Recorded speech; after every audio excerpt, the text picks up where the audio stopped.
Nacido en 1978, el limeño Salvador Luis estudió cine y literatura y ya cuenta en su haber novelas, cuentos, ediciones de antologías, editor y colaborador de revistas literarias.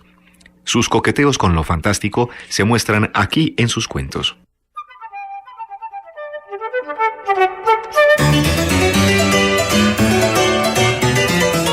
Jimena y Javier.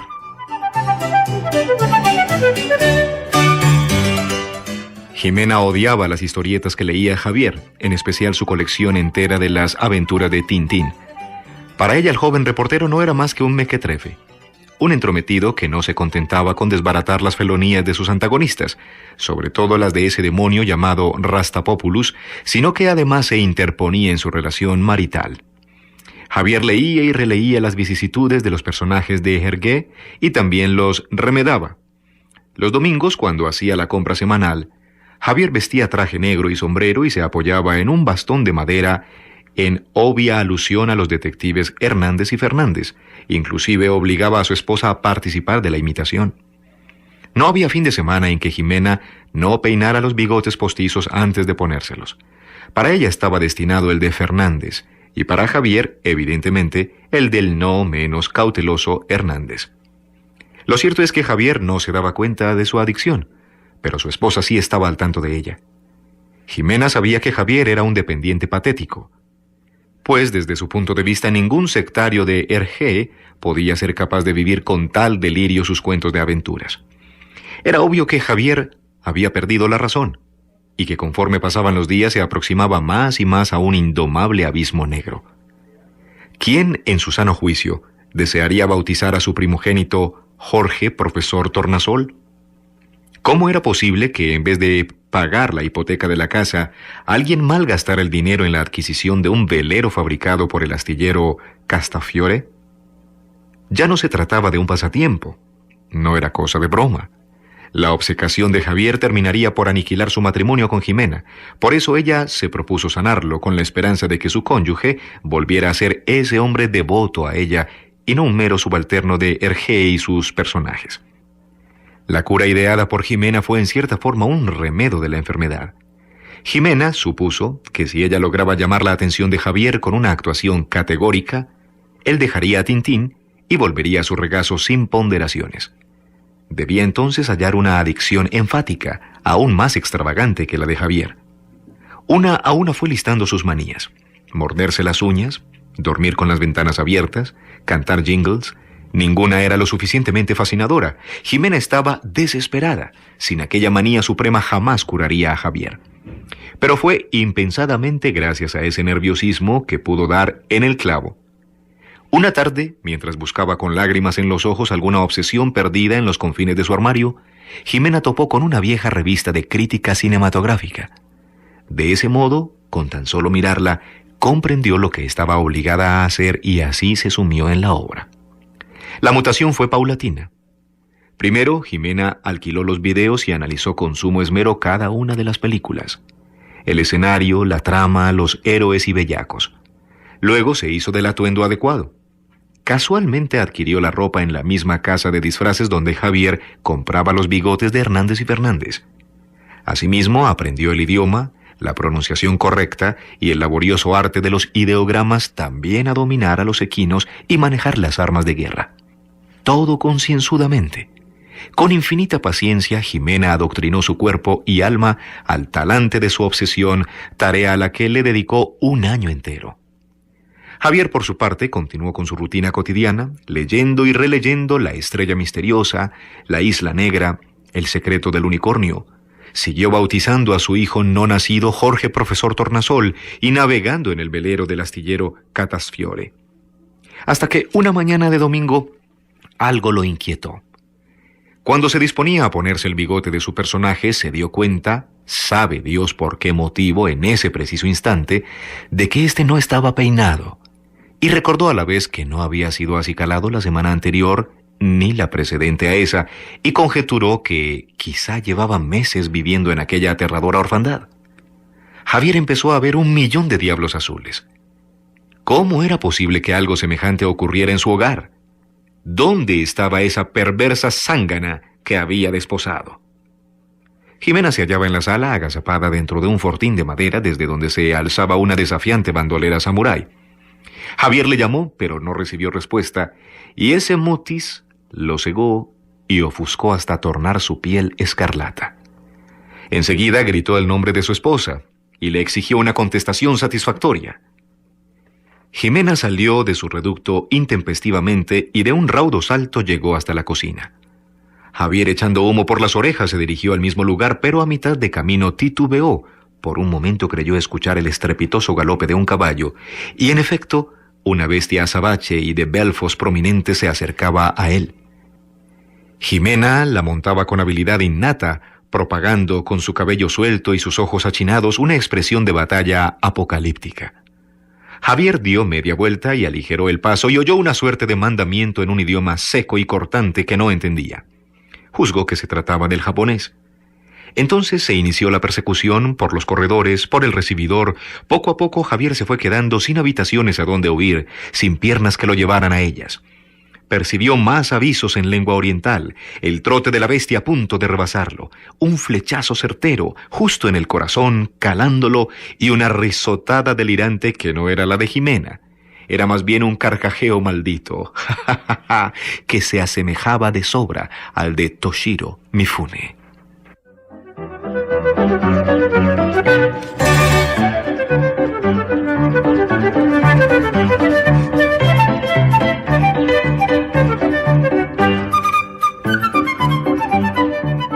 Las ideas de Andrea.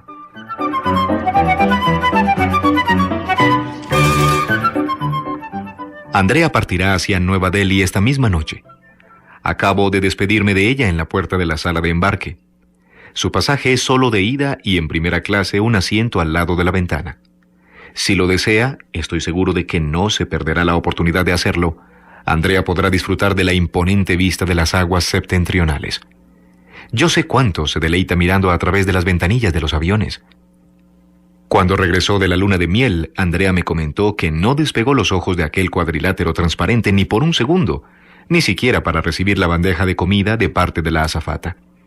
Hizo lo mismo cuando se desplazó a Lisboa, a Johannesburgo, a Quebec. A Andrea le encanta viajar por vía aérea y yo le he complacido innumerables veces. En esta oportunidad quiso ir a la India y como de costumbre llamé a mi agente de viajes para separarle un boleto. Yo nunca he puesto en tela de juicio las inclinaciones de mi esposa. Cada quien tiene su forma de defenderse del tedio, de escapar de la rutina. Pasatiempos hay por montones, y esta extravagancia de Andrea no tiene por qué parecerme eso que dije hace un rato, una extravagancia. A Andrea le deleita viajar sin su marido y punto. Siempre regresa a casa luego de unas cuantas semanas, pletórica, resplandeciente, con algún recuerdo en la bolsa de mano. Mis amigos más cercanos me ofenden continuamente y especulan que a ella tal vez tiene amantes briosos en otras latitudes. Pero ellos se equivocan. Esa no es Andrea. A mi mujer tan solo le fascina viajar, observar el cielo con detenimiento, el mar, las cumbres cubiertas de nieve. Ella sería incapaz de irse de vacaciones con otro hombre, sencillamente porque su obsesión es distinta. Algo que escapa a la infidelidad, al juego artero entre cónyuges. Yo la entiendo plenamente. Un ser humano tiene el derecho de apartarse del resto de personas de cuando en cuando y de desinhibirse. Yo, por ejemplo, soy un filatelista y me encierro en el estudio todos los jueves por la tarde junto con mi lupa. Definitivamente ella no es una inmoral como me sugieren. Andrea solo planea viajes de 2 o 3 semanas y se sienta al lado de un cuadrilátero transparente cuando ingresa a la cabina de pasajeros. Eso me lo ha jurado y yo le creo. Aun cuando nunca haya viajado con ella. Aun cuando mis amigos y familiares intenten convencerme de alguna infame conspiración en mi contra, de la presencia de una pantera con las zarpas bien afiladas, yo siempre me he convencido de que Andrea no es más que un alma viajera que disfruta dando vueltas alrededor del globo, pues ni sus ojos alegres, ni las atrevidas comisuras de sus labios después del beso de despedida, me hacen ver sombras a mi alrededor.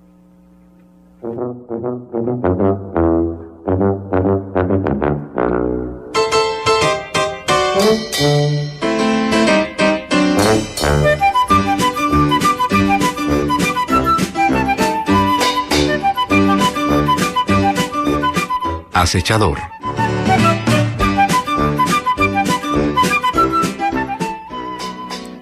este tiempo he intentado pasar desapercibida.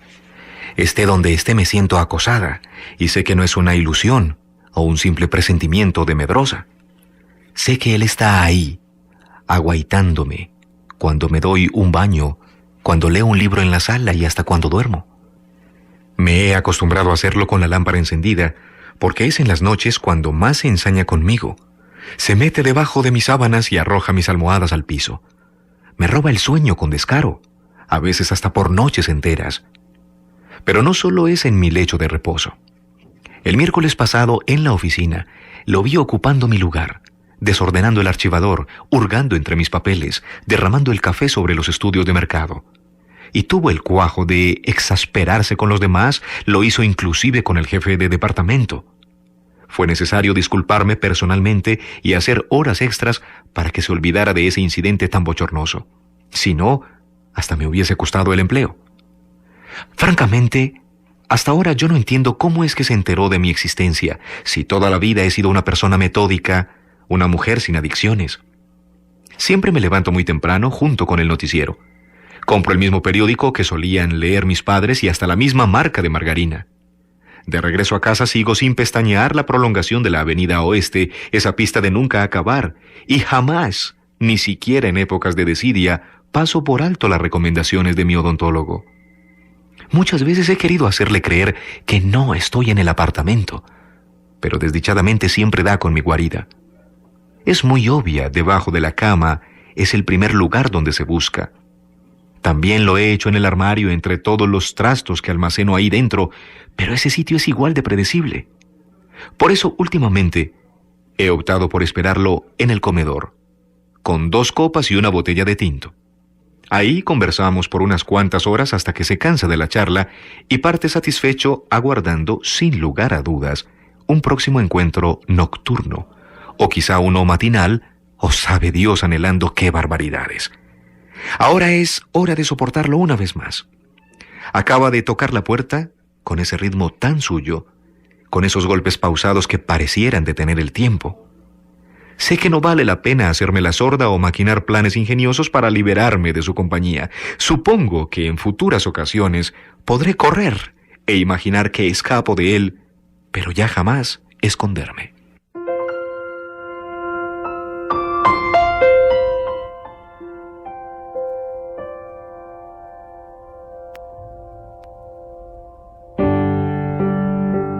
Están escuchando Literatura para Oír.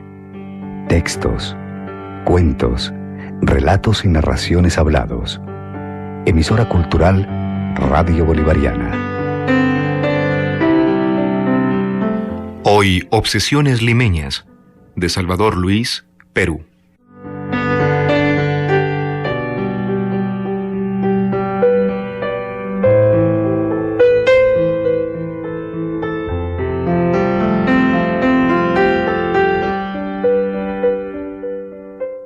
En virtud del estado actual de las cosas.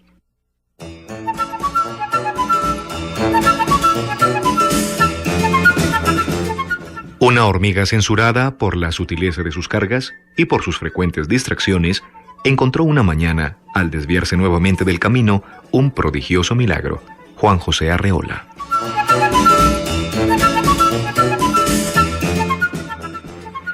Conforme lo habíamos charlado en su despacho durante nuestra última visita, dimos inicio al proyecto de sanación introduciendo al cachorro en el recipiente de vidrio. En un principio, un periodo de no más de 7 días, el gato respondió normalmente a los estímulos alimenticios que le suministramos por medio de la cánula, llámense sólidos disueltos y líquidos, no habiendo ningún cambio físico o psicológico que haya merecido anotación en el cuaderno. Sinceramente somos de la opinión de que el animal, a pesar del espacio limitado y la frialdad del vidrio que le acogía, se había acomodado estupendamente a su nuevo hogar, ya que solo intentó salir de la botella una vez en el transcurso de aquellos 7 primeros días de confinamiento. Puede tomarnos la palabra respecto de esta conducta, pues contamos con las cintas de video, pronto recibirá estas y el cuaderno de notas, que certifiquen la serenidad del cachorro en los días de la fase de aclimatación y su estado en sucesivas etapas. Inclusive, nunca pudimos convencernos de que su aparente tentativa de fuga haya sido seria, pues pudo haberse tratado de un simple acto de estiramiento. Luego de la fase de aclimatación, no obstante, empezamos a notar que tanto los incentivos alimenticios como los verbales, lo observará en los videos, mi esposa suele conversar con las plantas y mamíferos, dejaron de dar el resultado habitualmente esperado, puesto que el cachorro comenzó a rasgar las paredes de vidrio con una frecuencia que predominaba durante las horas nocturnas. Desde luego acompañaba a los araños a la botella con esporádicos maullidos acordes a su edad. Recordemos que se trataba de un animal con pocas semanas de nacido. Tal y como usted lo había conjeturado en nuestra reunión, se iniciaba la segunda fase del experimento. Inmediatamente incrementamos las raciones alimenticias, que pasaron de ser 2 diarias a 3,5, desayuno, almuerzo y cena, con un intermedio durante la tarde para un refuerzo mediano. Aunque este aumento de estímulos originó un mayor cuidado sanitario de la botella, en solo cuestión de horas fuimos testigos de un retorno a la estabilidad emocional que el animal había presentado durante el desarrollo de la primera etapa. En esa oportunidad, mi esposa registró en el cuaderno lo que copio a continuación. El gato ya no araña. Por cierto, no se había equivocado, un gato es el animal perfecto para este tipo de ensayo, no solo por su higiene innata, sino también por su disciplina para defecar en los puntos previamente destacados en la botella. Fue necesario dejar pasar 3 días para que nuevamente percibiésemos un trastorno en el comportamiento del cachorro. En aquel momento intentamos darle solución adicionando otro refuerzo alimenticio entre comidas, esta vez ubicándolo entre el desayuno y el almuerzo. Sin embargo, al cabo de 48 horas no hubo recuperación aparente y llegamos a la conclusión de que la comida ya no surtía el efecto esperado en el animal. Asimismo, la caída anímica y la falta de actividad motora nos sugerían la hipótesis de que la adición de alimentos era la real causante del letargo de este gato.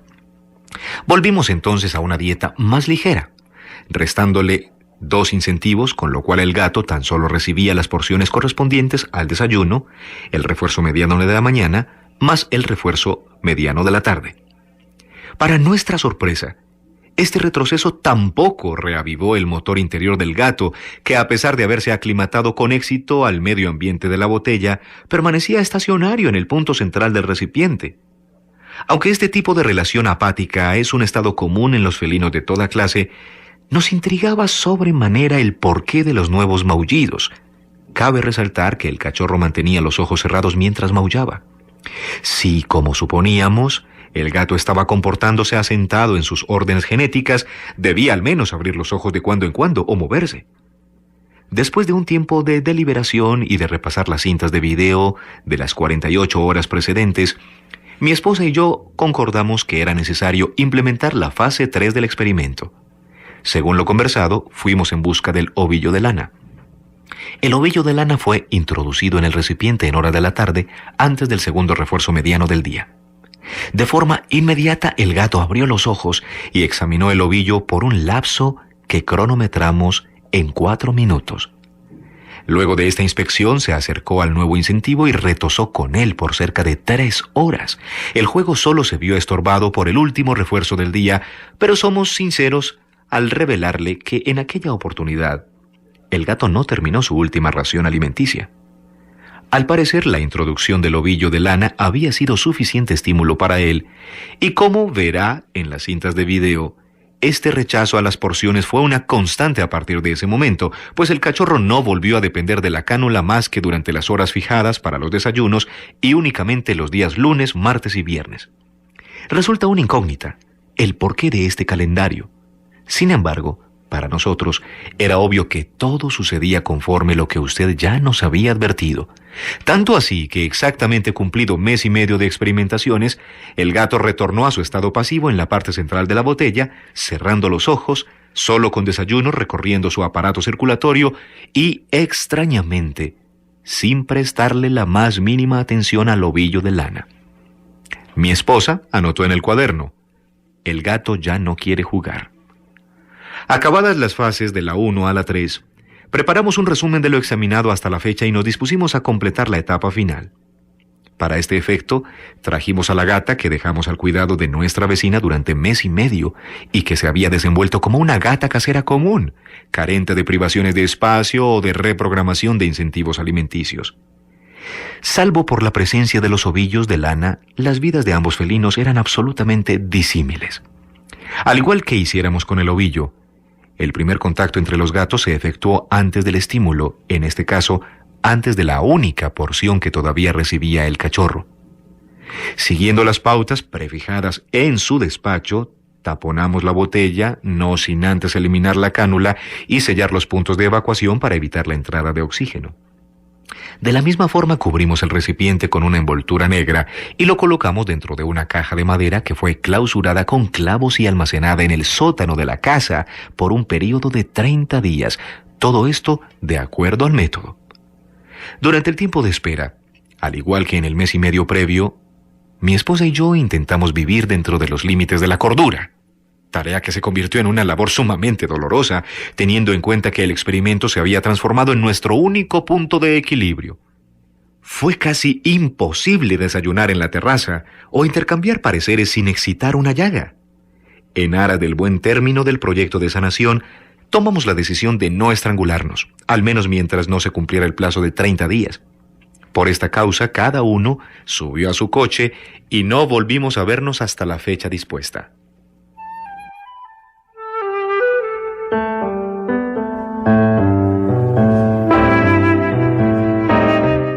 A partir de este momento, el relato se torna más intimista.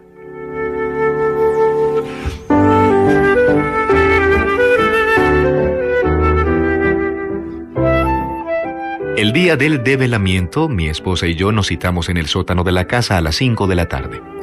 Naturalmente, cada uno estaba listo para la peor desilusión o la más grande de las alegrías. Confieso que, en secreto, había guardado una navaja en uno de los bolsillos de mi chaqueta y que no me fiaba de los ojos infantiles de mi mujer. Fue precisamente mi esposa quien abrió la caja de madera con un hierro y enseguida cargó el recipiente de vidrio hasta una mesa cercana que habíamos preparado para la revelación. En un principio, ambos permanecimos parados frente a la botella sin articular palabra. Ninguno de los dos se atrevía a enfrentar lo que ocultaba el negro manto y mucho menos a tomar la mano del otro. Honestamente, a mí me preocupaba en demasía lo que ella pudiera estar tramando y por un segundo estuve a punto de sacar la navaja de su escondite para cercenarle el cuello. Me contuve mientras hurgaba por ella.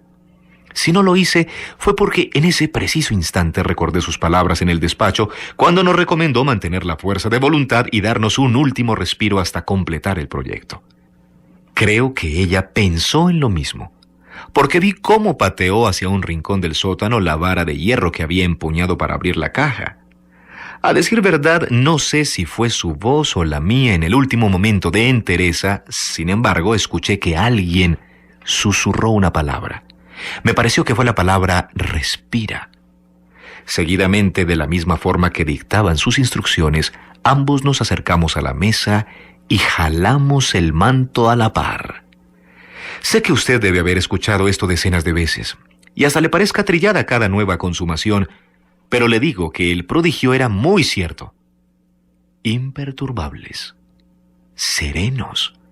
Los gatos nos observaron desde el interior de la botella sin lucir perjuicio alguno, tal y como usted lo anunció. Juntos, habían sobrevivido a las privaciones más exigentes del método aplicado. Mire, sin temor a caer en una exageración, le puedo asegurar que mi esposa y yo jamás podremos olvidar lo que usted ha hecho por nosotros. Nunca sabremos cómo retribuírselo. Desde aquella tarde, no aspiramos ni probamos bocado. En verdad, la falta de luz no nos lastima.